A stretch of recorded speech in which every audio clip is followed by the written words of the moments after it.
Welcome everybody, and thank you so much for coming to join us here. I've got a very important announcement.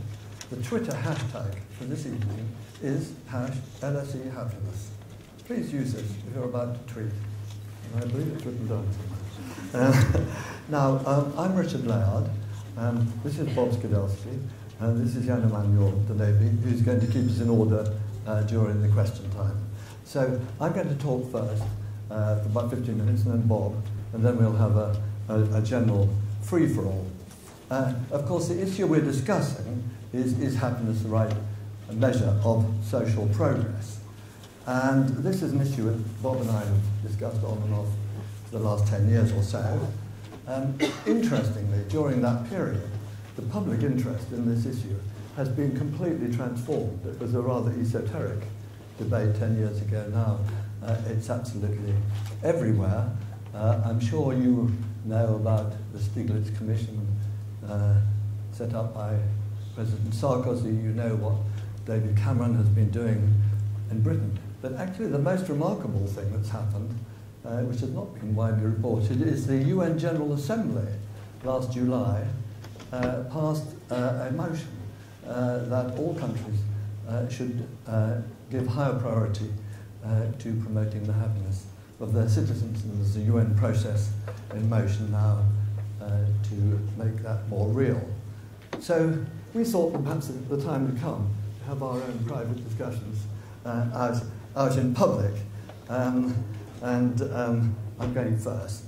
I wanted to start actually with this saying of the week from my diary here. I don't know, they are wonderful sayings of the week in the W.H. Smith diary. And this is a definition, this is H.L. Mencken, the American writer, a definition of Puritanism. Puritanism, the haunting fear that someone, somewhere, may be happy. Well, I take the opposite view, that the best possible world would be the one in which there was the greatest happiness, and especially, of course, the least misery. And I want to begin with two quite specific propositions, which I think actually should be the cardinal propositions for the culture of the 21st century. And the first one is about how we think about the state of a society, a group of people. I would say that for a society, the best situation is the one where there's the most happiness and especially the least misery. That would imply, of course, that if we want a criterion for judging the progress of the society, we would look at how happiness was rising and misery was falling. But it would also mean, of course, that if we wanted to say what should the government be trying to promote, it should be trying to promote that. More happiness and less misery. That would be the objective of the government, which is actually what Thomas Jefferson said 200 years ago, that the sole legitimate objective of government is to promote the happiness of the people. Moving on to the individual, and it's very important to get these things in this order. To start with the society, then you move to the individual. How should the individual be leading his or her life to promote the same outcome, insofar as each of us can do, to produce the most happiness we can in the world around us and the least misery? And this would be what should be governing the big decisions we take, what we work at, how we lead our lives, our family lives, our friendships and so on, and of course how we resolve moral conflict. So this would be the way in which we conceived of the purpose of our life. And I think that in a world in which so many people lack a clear sense of purpose, it would be extraordinarily energizing principle if we could get people to think that what's the best I can do with my life? Well, it is to create the most happiness I can and the least misery. So there's one principle for society, another for the individual. The one for society, it should of course be the fundamental principle of political philosophy, and the one for the individual should be the central principle for moral philosophy. Now, these ideas are not exactly new. As I say, they were commonplace in the 18th century, particularly in Britain, French philosophes, in the American colonies, and so on. These were commonplace ideas in the 18th century Enlightenment. But they're a lot easier to implement now because we know so much more about what causes happiness, what really matters and what matters less, from the new science of happiness. And we've also got another important thing which I think is influencing everybody, which is that we've had 60 years when we've been pursuing wealth, greater wealth, above all else. I don't mean it's the only thing, but it's been the dominant idea that we've had for progress. And yet, in advanced countries, we know from the measurements that have been made of happiness that there has been no increase in happiness in the main advanced countries. So I think that too makes clear the need for a new set and a better set, more relevant set of objectives. However, there are well-known problems with this point of view that I've been putting forth so confidently. And I want to spend the rest of my time going through 8 of the issues that arise around happiness. So first issue, obviously, is what is happiness? And by happiness, I mean the feeling happy. And obviously, you can feel more or less happy. There's a whole spectrum from extreme happiness to extreme misery. Feeling happy is feeling good and wanting to go on feeling that way or even more. Unhappiness is feeling bad and certainly wanting to feel different. So I think we know what these words mean. People sometimes say we don't know what they mean. Of course, what the causes of happiness are, is happiness a banana? That's a different issue. But different people get happiness from different things. But we all know what happiness is. It is feeling good. And it's a dimension of all our experience.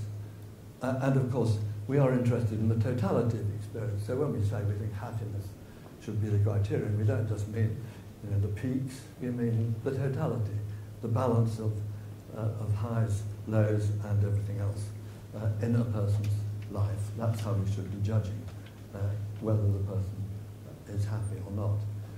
Now, why would one think that happiness is uniquely important? That perhaps is the main issue, actually, for tonight. I go at it this way, that if we thought of what would be the good for a society, we can list all kinds of goods. And the Marchesant and others have done this. Health, freedom, accomplishment, wealth, and so on. But I would say that we can then ask for each of them, why do we value it? And you can have a reasoned discussion about most of these things. For example, you might say, well, health is good because people feel terrible if they're sick. Why is freedom important? Well, people feel terrible if they're enslaved, if they have no control over their lives. But if you ask the question, why does it matter if people feel good? It's the end of the conversation. There's nothing that can be said. We can't give any reason for thinking it matters if people feel good. We absolutely know it. That is one thing that we absolutely know. That is basically what we are like, how we perceive our situation as humans. That is self-evident. And it's the only thing for which you can't give any reason as to why it's good. It's intrinsically good. Now, the next problem which arises immediately when you say happiness should be considered as a good. Doesn't this mean that everybody should pursue their own happiness and we should be encouraging selfishness? Of course, quite the opposite. Because if you go back to my 2 propositions, I'm saying, if we're thinking what is good for society, what is good is to have as many people happy and as few miserable as possible. That everybody's happiness should count equally when we're deciding what we would like to have. And that should apply whether we're the government or whether we're individuals. We as individuals ought not to be just pursuing our own happiness. We should be trying to pursue the maximum happiness in the world that we can create around us. Most of us, of course, can't affect the whole world, but we can affect quite a few people. And it's not a gospel of selfishness. It's rather a gospel of altruism, because we won't have a happy society if everybody's pursuing their own happiness. We'll have it if they're getting their happiness from helping to produce happiness in others. Now then you might say, isn't that too utopian? And I would say no, because I think this is how we should look at our human situation. That really, in each of us, there are two sides. There's a very egotistic side in all of us. It's part of our survival mechanism. We feel we're the centre of the universe. But there's another side, which is different, which is benevolent, which enjoys, actually gets pleasure from helping other people. And it's certainly an important truth that when people do good, they generally feel good. Sometimes it's painful, but very often it's not.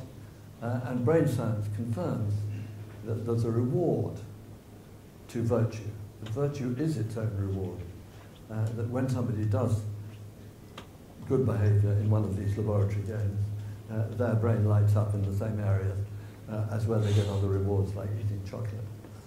And so it's not utopian to think that there's something in our nature to build on.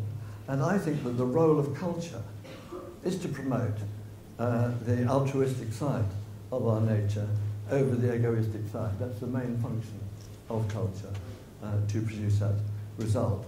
And unfortunately, our existing culture has become an excessively individualistic one, which is tending, if anything, to do the opposite, to promote the egoistic over the altruistic.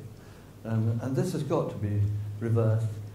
Cultural trends don't always go on in one direction. Many people throw up their hands and say, well, you know, me first has taken over and it can't be reversed.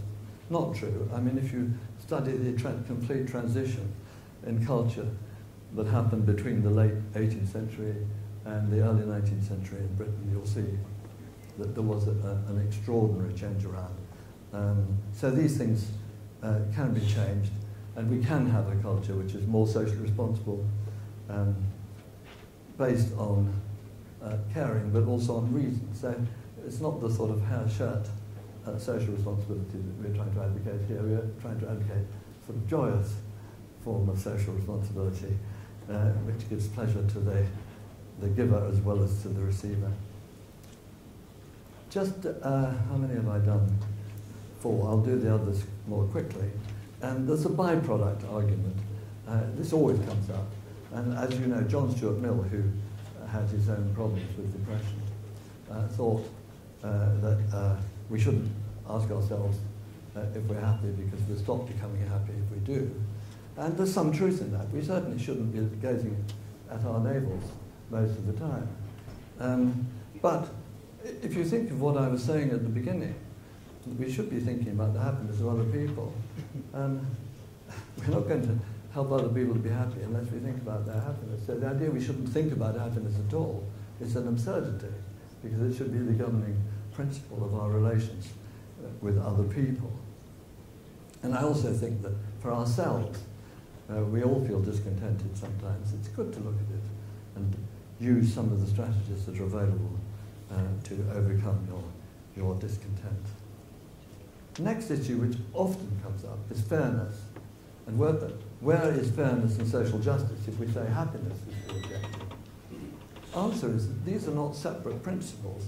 Fairness and social justice are about the distribution of happiness. We want a world in which not only is the average happiness good, but there are not people at low levels of happiness and others at very high levels. We want a fair and even distribution of happiness insofar as we can have that. So I think that social justice and fairness should be intrinsic to the way in which we judge the happiness of a population. We shouldn't just look at the average we should also look at the distribution of it across the population, and that's where I certainly disagree with Bentham on that point. And that applies, of course, to us in our own work, own behaviour and lives, and also to the government. So what about the government? Well, when my first edition of my book on happiness came out, it had some of the reviews were nice, but there were two, one of which was called The Bureaucrats of Bliss, and the other was called The Happiness Police. But of course that's nonsense, because if you care about happiness, you'd soon know from the science of happiness that a police state doesn't produce happiness, nor does excessive bureaucracy. So that is a nonsense argument. But if you think happiness matters, then obviously the role of government is to try to create conditions in which people can be happy. You can't force people to be happy, but you can help them to be happy, and that was essentially what Thomas Jefferson said, which I agree with, and it's what's increasingly being sought in the British government.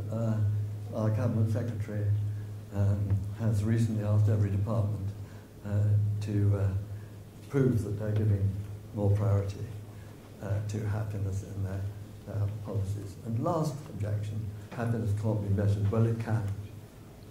You can ask people how happy they are, and those answers mean something because they're well correlated with things you would think they should be correlated with, both things that cause happiness, like whether you're employed or unemployed, consequences, like if you're unhappy, you quit your job or you quit your marriage.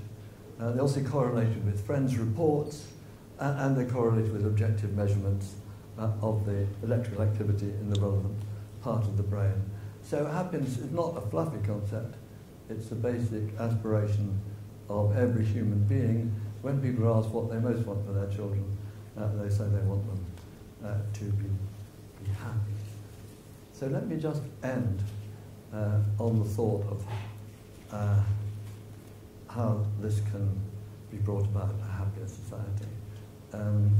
Obviously, it requires changes in government policy, but even more, it requires changes in the culture. And that's why a group of us have founded something called Action for Happiness, gives you the website there on your sheet, whose members pledge themselves to create more happiness in the world and less misery. And if you visit the website there, you will find both the analysis which we offer of what are the keys to happier living and the huge range of activities which you can do to make the world a happier place.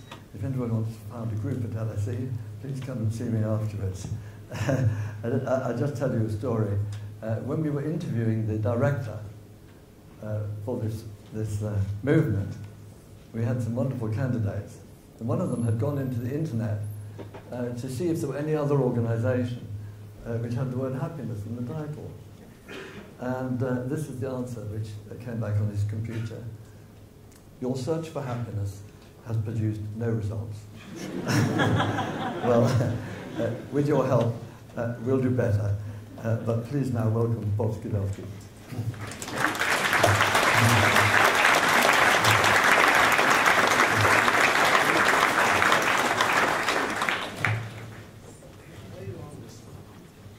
Yes. Have you switched on? Maybe I'm now switched on. Am I switched on? You are. Okay. Well, of course, on one thing I completely agree with Richard, and that is that he has played a huge part in putting happiness studies on the map, both the intellectual map and the political map. That, of course, is a great achievement. Now, British happiness levels, at least as reported, have hardly budged since 1974, while real per capita income has increased almost twofold, maybe more than twofold.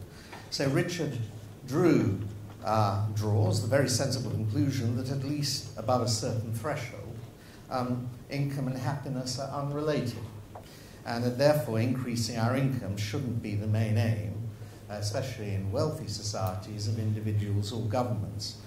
And therefore Richard and other happiness economists, because there are happiness economists, there's a happiness institute, there are happiness studies, we have happiness labels, have urged rich societies to shift their goal from maximising gross domestic product to maximising gross national happiness.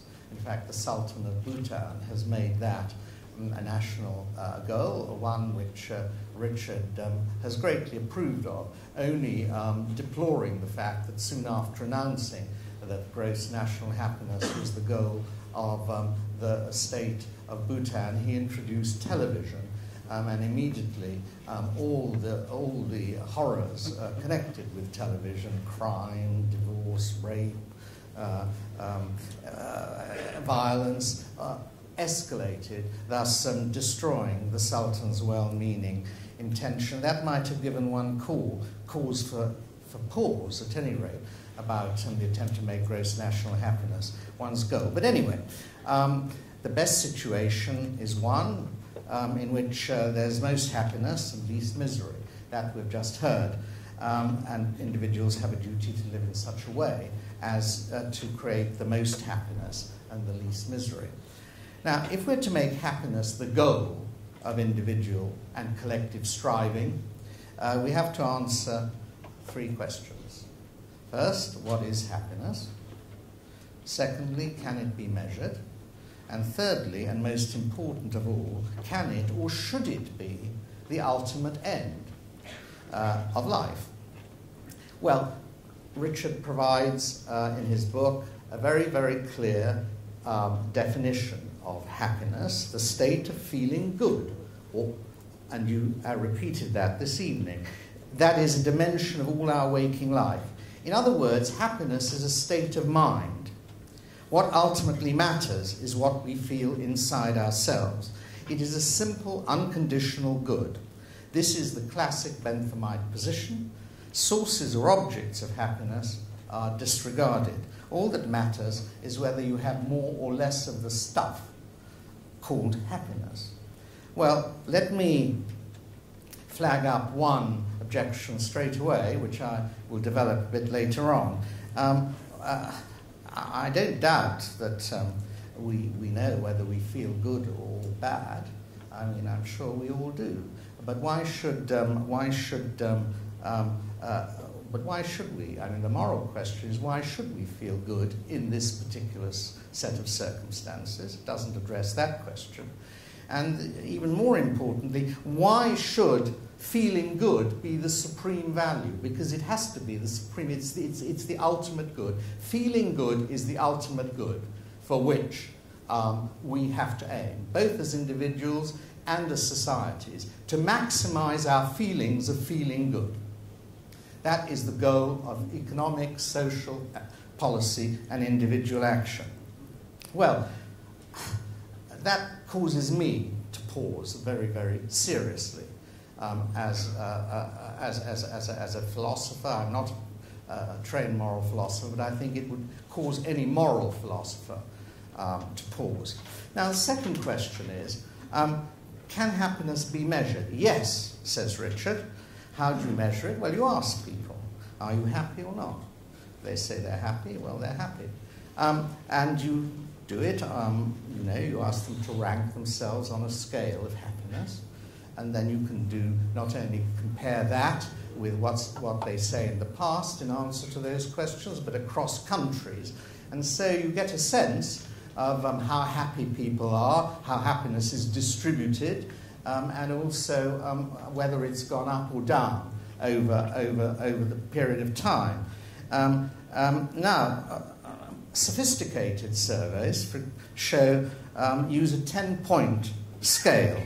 Participants are asked questions such as, taking all things together on a scale of 0 to 10, how happy would you say you are?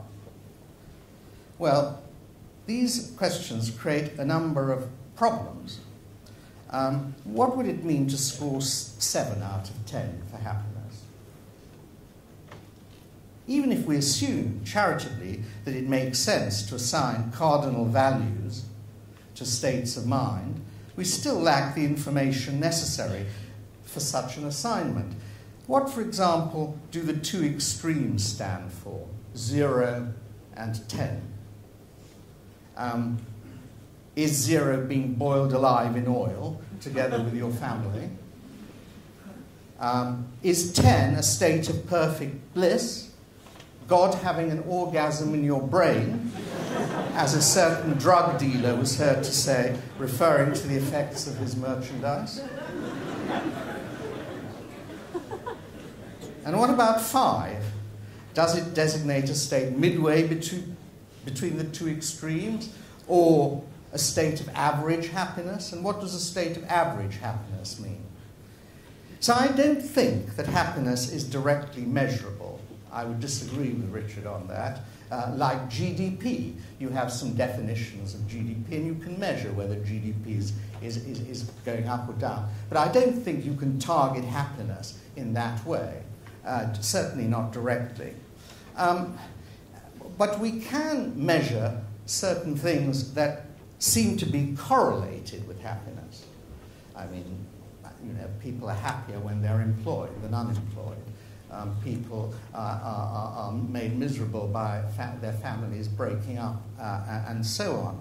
But I don't think we need survey evidence to discover what these objective correlates are.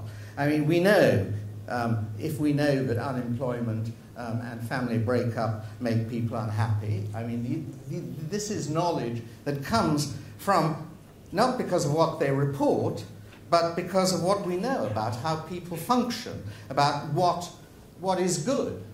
And where statistics on health, employment, education, marriage, friendliness, sociability, and so forth are available, there's no reason why we shouldn't aim at those goods directly, rather than making a detour via happiness and sort of arguing that the only reason we want higher employment or greater sociability is because it makes us happier. It may make, those things may make us happier in terms of our self-reporting, or they may not.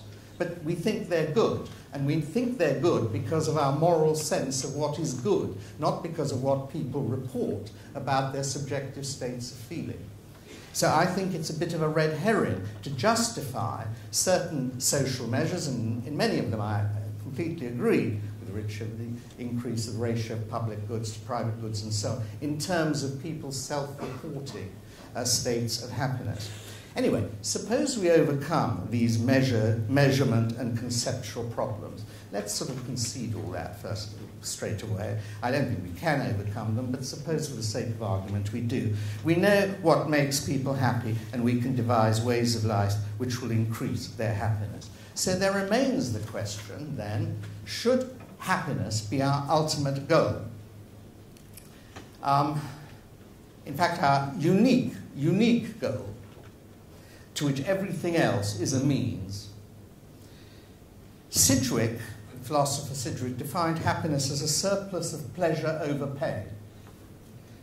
In the Benthamite tradition, this implies that the aim of social policy should be to maximize this surplus. For example, by removing all obstacles to it. Paradoxically, according to the happiness economists, these obstacles include the accumulation of consumer goods and services because of the unhappiness produced by competition for them. So what we should change, we should change what is to be maximized from GDP to happiness. That's the argument.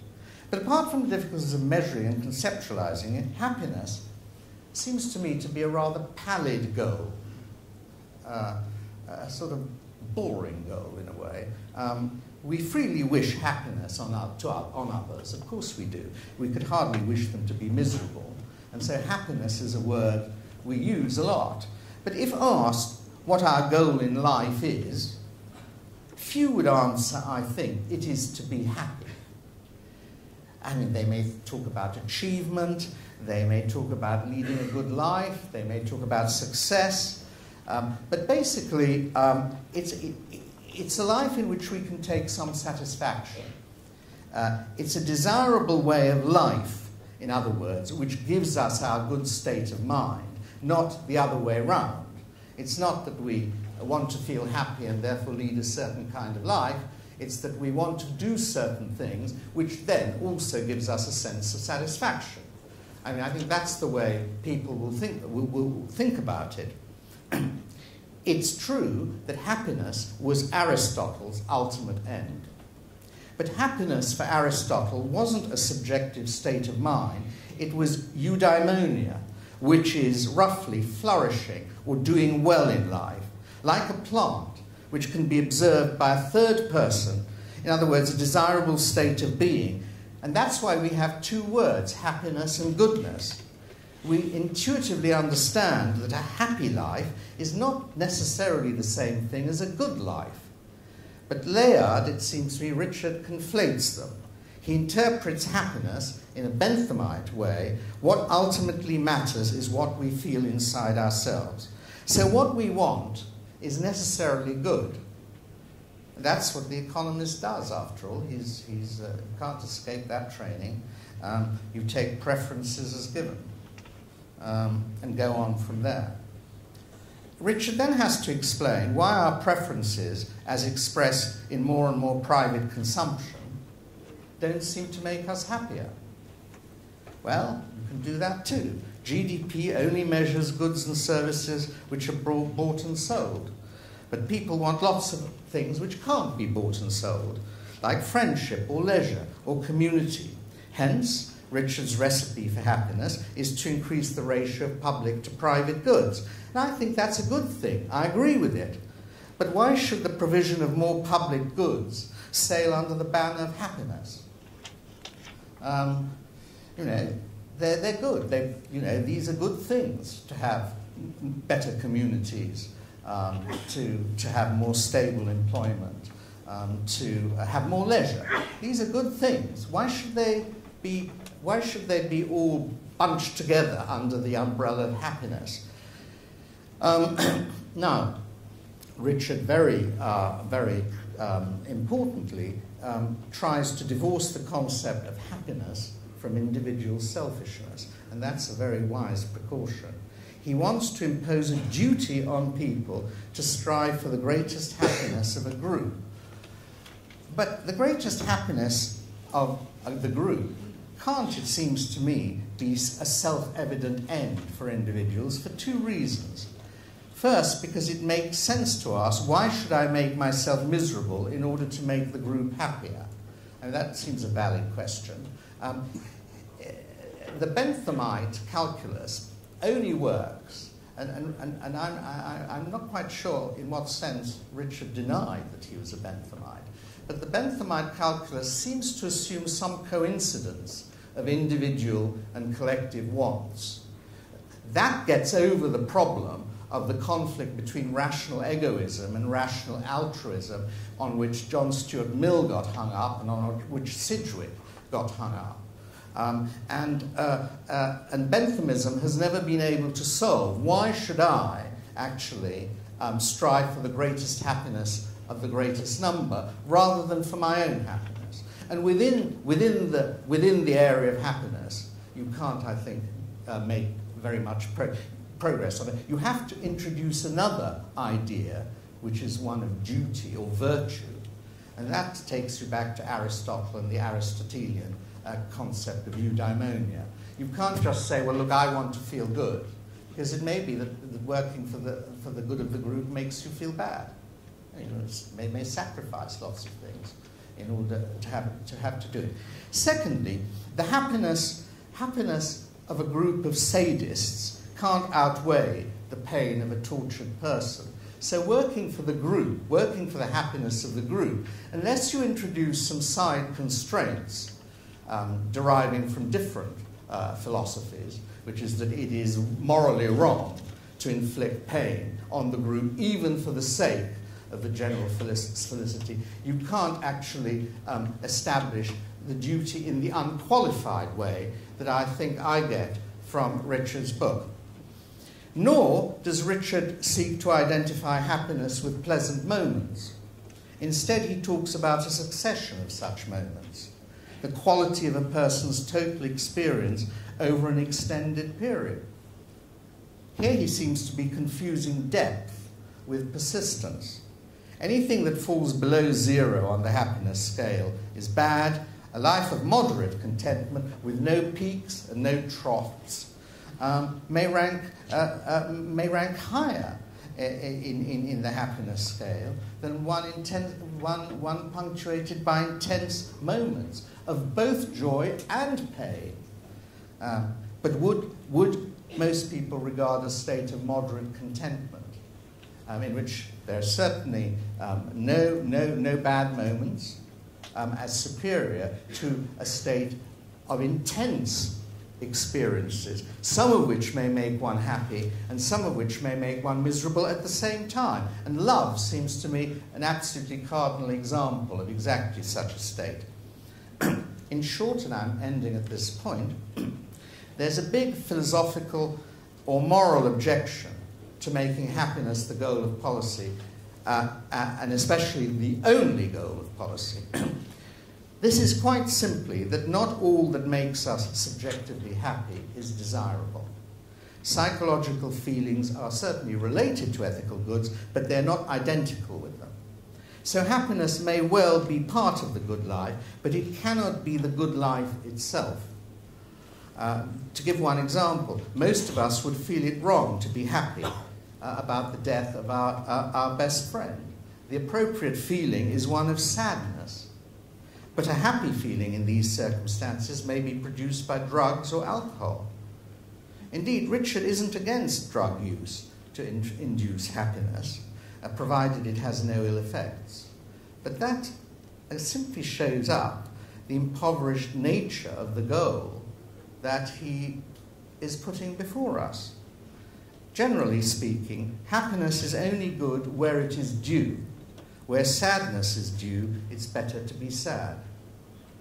To make happiness itself independent of its objects, the chief goal of government and individual and government striving particularly, seems to me a recipe for infantilism.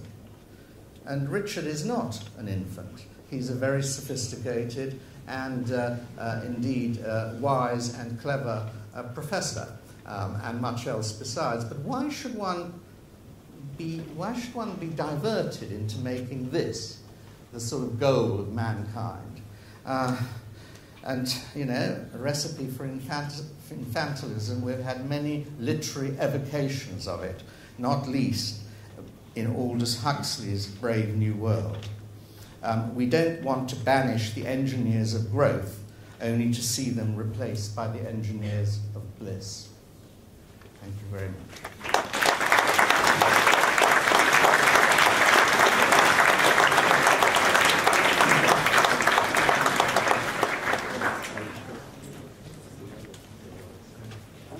We will now use our podia.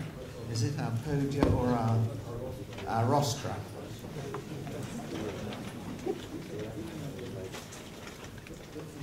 We'll allow ourselves one iteration and then we'll let you have a go. You said a number of really important things, one of which, of course, is that we want to do worthwhile things, to which my question to you is, well, how do we know what is worthwhile? And I think that's a very, very important question. My answer to that is we should think about what will have the most impact on people's happiness. You say, we should aim at different goals, but how do we know what weight to give to different goals? It's that issue of what is the relative importance of one thing as against another, which is the basis of Benthamism. How important is it to steal a sheep? To go back to somebody steal a sheep, well, it's not that important, and therefore, that's how he got at the principles of legislation. You have to find out how important things are. How much pain is caused by the stealing of a sheep? Not much. Therefore, don't threaten people with death and misery to stop it. So, I don't think you've addressed the fundamental problem of conflict of goals and conflicts of different moral rules also, which this whole approach is really fundamentally designed to resolve, to give one an integrated view, where in principle you can answer questions, what is more important than what else. I think that perhaps is the basic idea that I would say you haven't faced up to. You quite reasonably raised the question of, why should I pursue the happiness of other people? And this raises the fundamental issues of where does a duty come from? I mean, I personally like the idea that the duty comes from how you would look at what ought to be done if you were none of the people involved, the impartial spectator, or the person who doesn't know which of the people involved he is going to be. I think that is the nearest that one can get to a rational basis for the concept of duty. But then how can we enlist people to get them to carry out their duty, defined in that anonymous way where you don't know who you are? There's got to be an emotional basis for getting people involved, and that is to build on that benevolent side of people. And I think, as I said, I think it's quite important to think of what do we want from the culture, and I think the idea that we want from the culture support for the benevolent side against the egoistic side as a fundamental function of culture. I'm sure that's what Dickens would have said, and I think that's quite a profound way of looking at the answer to your question. We can find out, we could have a reasonable, we could give reasons why people ought to promote the well-being of other people, but then we have to find an emotional source which will enable and actually lead people to do something near to their duty, and that has got to be something which gives them a personal reward. So I don't think there's an automatic personal reward the way Benson did. It's not automatically the case that by doing your duty you become happy, but we can, through culture, build up a society in which people get more of their pleasure from doing things which are benevolent, and that's really what we're trying to create. But I think my basic challenge to you is, how do you deal with this question of balancing what is more important than what when you are talking about what is worthwhile? To say we have lots of different goals still doesn't tell you what to do unless you find some way of balancing. Well, Richard, okay, how do we know what is worthwhile? Well, the quick answer is because we have a moral sense. And that moral sense is not something just peculiar to Western civilization. I mean, all societies have a moral sense. And actually, when you can, whether you look at Confucius or Buddha or Christ or secular philosophers of pre-modern times, they all have a rough agreement on 6 or 7 basic goods. I should say that my son Edward and I have written a book called How Much Is Enough? Money and the Good Life, in which we try and develop this idea of basic goods, which arise not from surveys of how people feel, but on what the greatest minds of our human species have actually said about the requirements of a good life. And that's a pretty good start.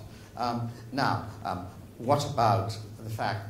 What about the weighting of these goods? Well, values conflict, and the basic goods conflict. We can't try and unify them all in a single good. We have an idea of the good life. There are different elements in the good life, and we have to weigh in particular situations which particular value should hold priority under those circumstances. The idea that values conflict doesn't mean that we are reduced to relativism. That your view is yours and mine is mine. Of course, we have to choose between different values. Maybe the values may be incommensurable, but that doesn't mean that they're limitless, that we have complete freedom of choice to choose whatever thing we want, and therefore we accept that values may conflict. In the circumstances will tell us, guided by our moral sense, which values should have priority under these circumstances. Many of the values actually are not discrete. They depend on each other. Now, you argue that, I think you just said, that the happiness goal as the supreme goal is an attempt to resolve this conflict of values. I'd say it was an attempt to circumvent it by pretending that there is some master value, which can actually make these decisions for you between the different desirable goals of life. And I'm just saying it doesn't exist. We don't know what it is. I mean, we can't measure it, I would argue, and we can't define it. All we have is something that makes us feel good. Now, I appreciate the reference to rules, and of course, rules does use the device of the impartial spectator in order to generate his theory of justice. But, rules doesn't come out of a Benthamite tradition. I mean, rules is not a utilitarian at all. And I think to use rules in order to justify what's essentially a utilitarian approach to the question of justice and fairness just seems to me wrong. It just seems to me a mistake. Now, I just end up with this point. From the 18th century onwards, the problem of when economists first started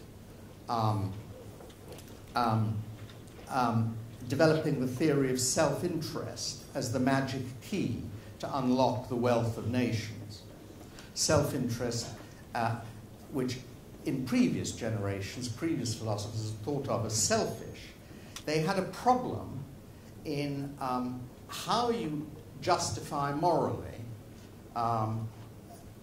putting self-interest at the center of your moral universe. And Adam Smith got round it rather neatly by saying that we also have the faculty of sympathy, that self-interest, I don't think he thought that sympathy was necessarily an extension of self-interest, but he also used the device of the impartial spectator, almost conscience, to tell us how to limit our self-interest and how to behave for the good of the collective. But you see, I think all that was a mistake. I don't think we're egoistic, and therefore, but also have a faculty of conscience that makes us sympathise with others. I think we sympathise, or we lead a good life because we're in some sense part of others. It's not that we're separate, then need some incentive to sympathise, because we realise that if we act in a purely egoistic way, others will act in a purely egoistic way, and then society will break down. We're just part of a family, a large family, and a culture.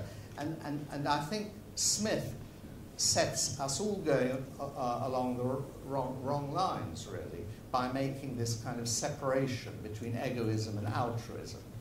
And every Benthamite has been absolutely has stumbled over this, because they cannot really, unless they assume a coincidence between individual interests and group interests, they can't answer the question which should come first. And you want an good, but this good actually depends on making that reconciliation. And I don't think you've really suggested how it should be done. I think the time has come to open this up. Take charge. Thank you, gentlemen. With that, we can open it up to the floor. My role here is really rather straightforward. I'll be managing your questions. So if you have any, raise your hand. I'll pick you out. Wait for a second. Have the mic come around to you first, and then ask your question. If I may remind you, a good question tends to end with a question mark. So please keep to that. Thank you. With that, the floor is open. The gentleman there.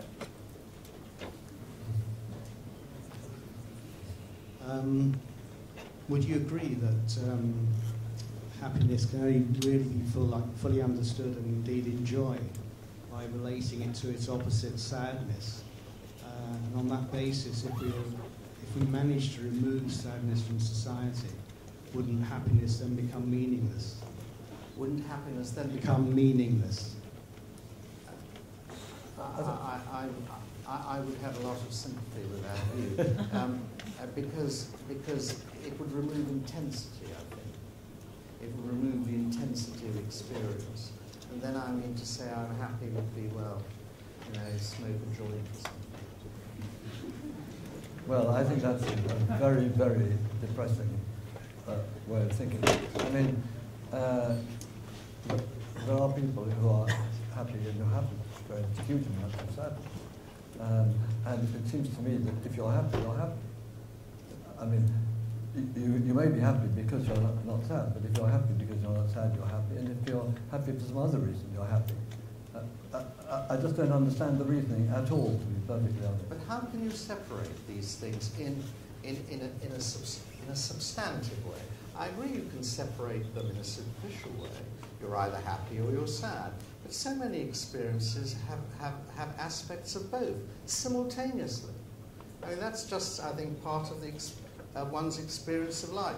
And I've actually given the example of love as one of those experiences which we would not, any of us, want to do without, I wouldn't have thought, and yet they're intertwined. I mean, they may not be intertwined in the sense that in second one you're happy, in second two you're in agony, in second three you're happy again, and in second four you're in agony again. But on a reasonable view, both experiences exist simultaneously. The experience of happiness and sadness. Am I being very, very odd in saying that? I'm not sure. I don't. You may tell me I am, but I think that's our experience. Well, I've quizzed a lot of these psychologists about this, and I wouldn't say they all agree with the following view, but the view which you were perhaps allowing us to have, that at any one moment you can't be both happy and miserable, but of course you can fluctuate, and therefore the longer the period of time that you take, the more you will find that the emotions are mixed. Yeah, well, I mean, but you want us to take a longer period of time. Of course, well then of course you'll find people who've had good moments and bad moments, and we're concerned with the balance of all those moments. I don't think you can sequence them in that way, actually. I think that's a basic difference. And I think there are many experiences where people obviously experience supreme happiness, you might say, in acts of self-destruction. I mean, martyrs. I mean, people who. I mean, all those people in Syria and others. I mean, they're doing something noble. They feel they're doing something noble in standing up against a tyrannical regime and being prepared to die for it. When does that come into the happiness scale? I don't see it. Well, there are two issues. One is what they're fighting for going to be conducive to a happier society. And then secondly, why are they doing it themselves? We've got to separate those. I mean, you wouldn't want to conflate the two, would you? So one is, are they doing something that will produce a happier society? Two, why are they doing it themselves? Why are they doing it themselves? And we go back to the previous discussion we had. Why do people do things which are not always pleasant for themselves? Because they are for some greater good. I don't think they'd say, I'm doing it to create a happier society. I think they'd say, I'm doing it to create a better society. That's the natural way in which you'd use the word. I don't see why happiness has to be brought into it. And then you can say, what do you mean by a better society? They could say, well, it's a freer society, one in which people have more autonomy, one in which women have more rights, or something like that. That's the natural way to answer it, isn't it? Well, but you still have to say, what is your vision? I mean, of course, people have gone into movements without any clear picture often of what they were trying to produce. That's obviously the case. But if we were to ask, are they doing something that we think is worthwhile, it would have to be judged by the outcome. I mean, you're not going to say that what the French revolutionaries did should be judged without any reference to what followed. No, their slogan was liberty, equality, fraternity. I agree. The American Constitution had happiness in it, but that's the right to happiness. Yeah, but okay, I'm sure. We'll move on to a second question. The lady in purple in the middle, please. Can you wait for the mic? Hi, question to Richard. You mentioned Amartya Sen's listing goods or capabilities, but of course he's also developed a very far-reaching critique of happiness as a basis for evaluating social progress and comparing basic human interests. And I think the thrust of his critique goes really to your point 8.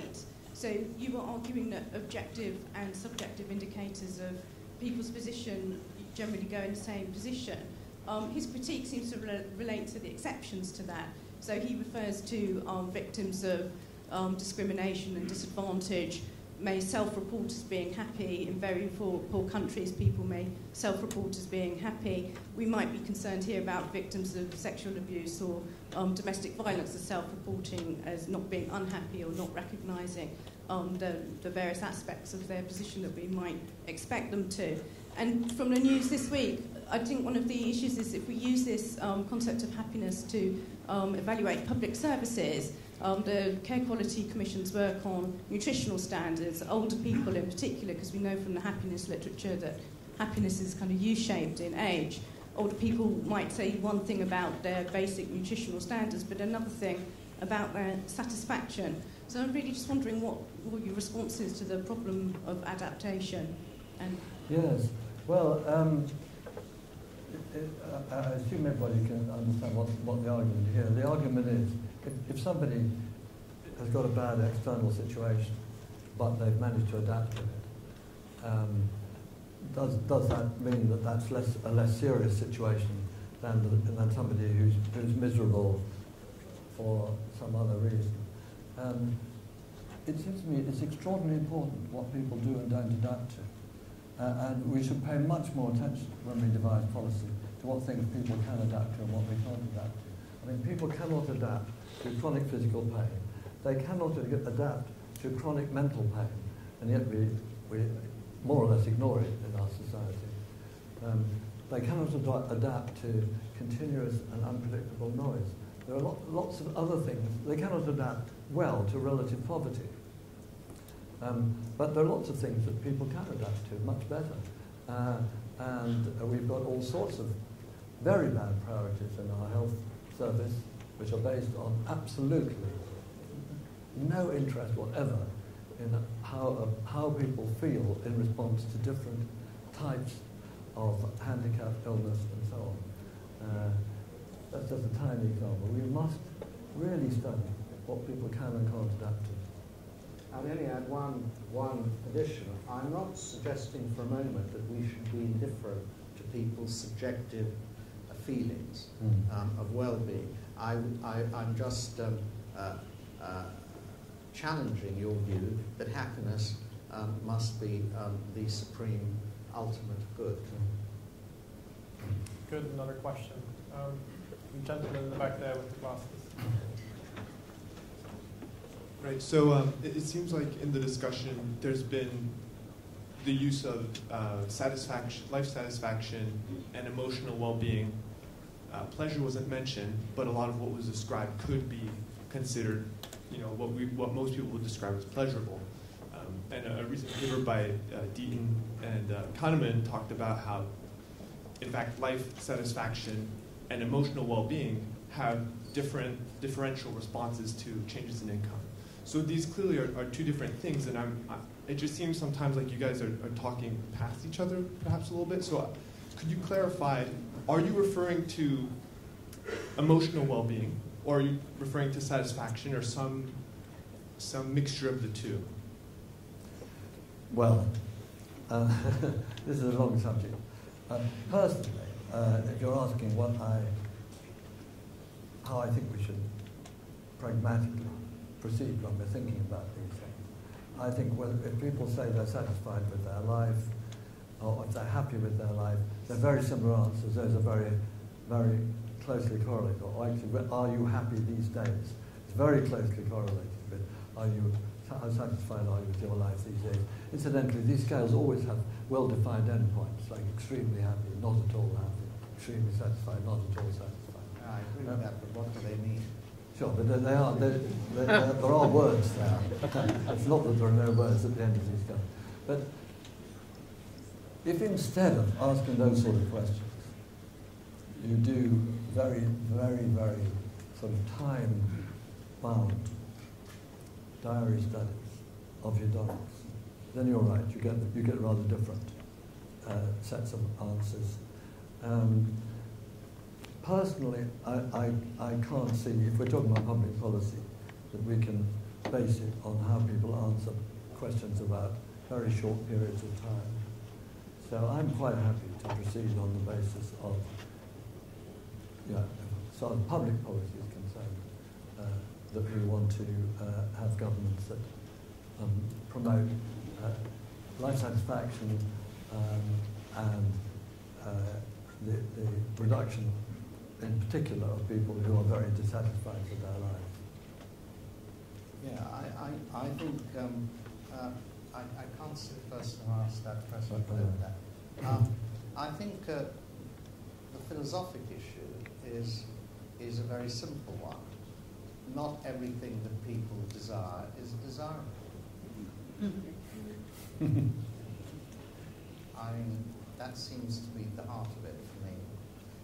You may desire lots of things which may not be desirable at all, but which you desire, you want.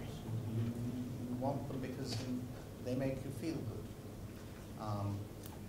But what are you going to do about it? Aren't you going to have an education system which tries to discourage people from desiring the things you don't want them to desire because it makes them miserable because they don't have them? Wouldn't you rather do that?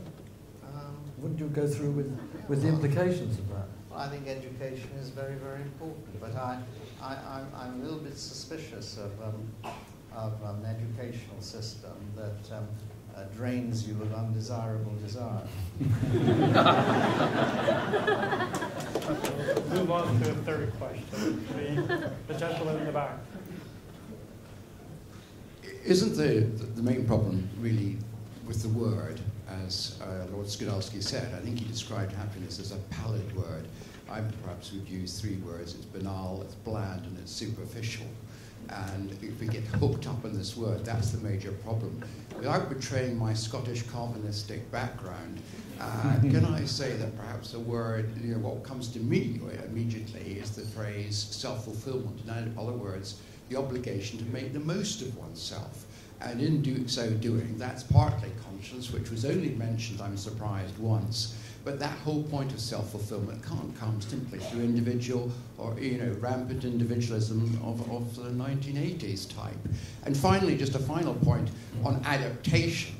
I mean, as Viktor Frankl pointed out, man's capacity to adapt, even in the depths of the concentration camps, is quite extraordinary. And, ultimately, even there, an individual's right to choose his attitude to how he would react or respond to events was his and nobody else's. No, I agree with what you just said. I think your definition of self-fulfillment comes closer than our translation of happiness to the Aristotelian idea of eudaimonia, which is flourishing, and also to the Christian view. I think to the view of most moral philosophers.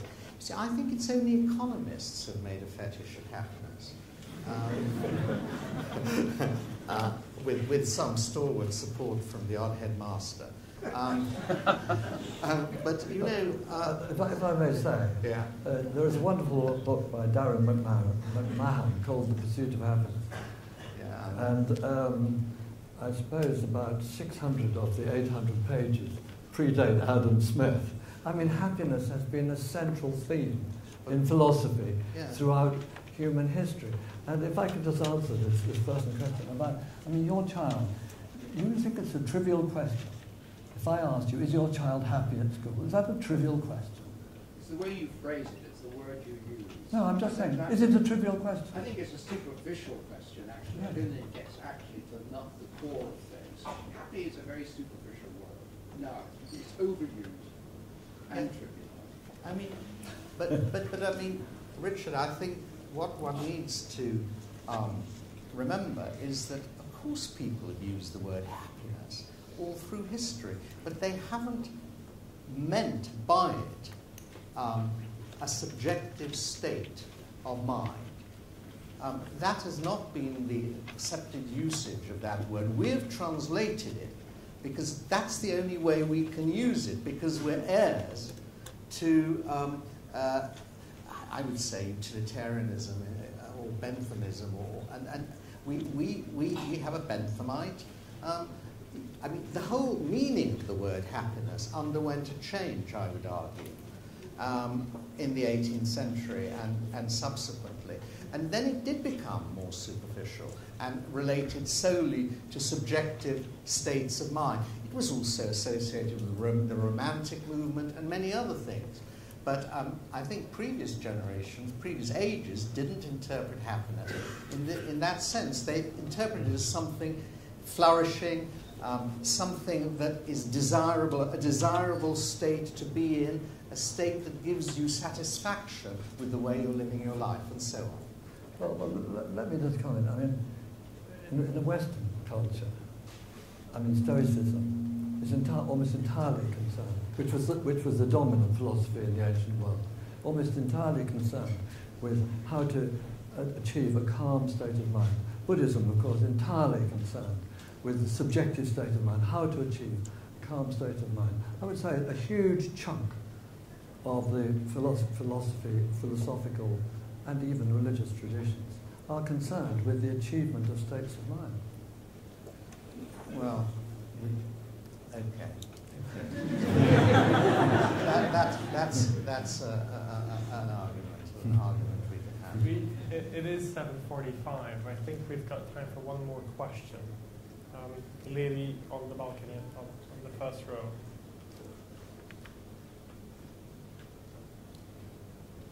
Hello. One minor correction and two brief questions.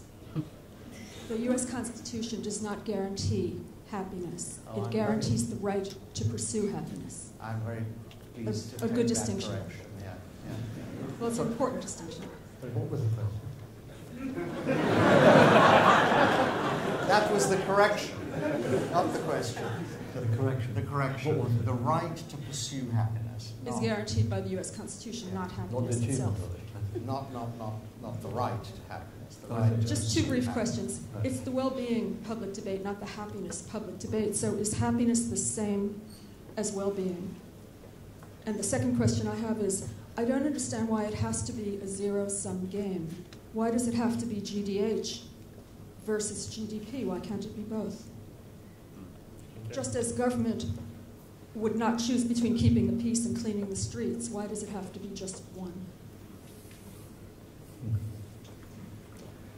Maybe you should ask David Cameron that last question. I mean, I can give you his quote. He is very emphatic that GDP is a means to an end. GDP is not an end. And personally, I think I'm pleased that we have public people who speak out like that.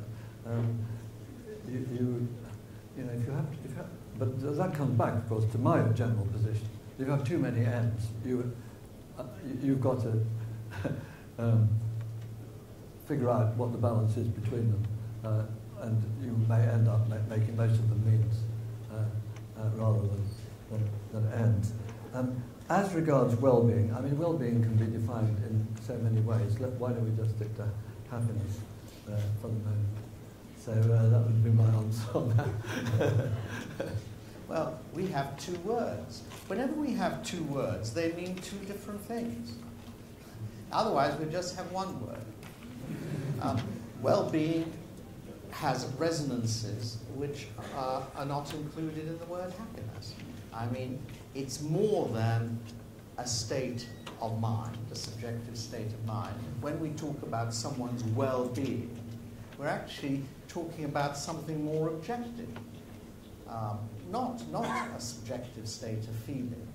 How can one ask the question, are you happy? Yes. Are you in a state of well-being? They're different questions, because we talked about adaptation, which is a very important way in which we can misreport our objective position. We can somehow, things about which we should be sad and unhappy, we can sort of make out that we're happy. But we wouldn't then want to say that we're in a state of well-being. So I think just as happiness is not the same as goodness, so I don't think happiness is the same as well-being. And I think I'm very pleased that David Cameron has thought of GDP as a means to well-being. A general well-being index, I might even be happy about. If that's your last word. We're not taking any votes. Thank you all very, very much. We've had some great questions.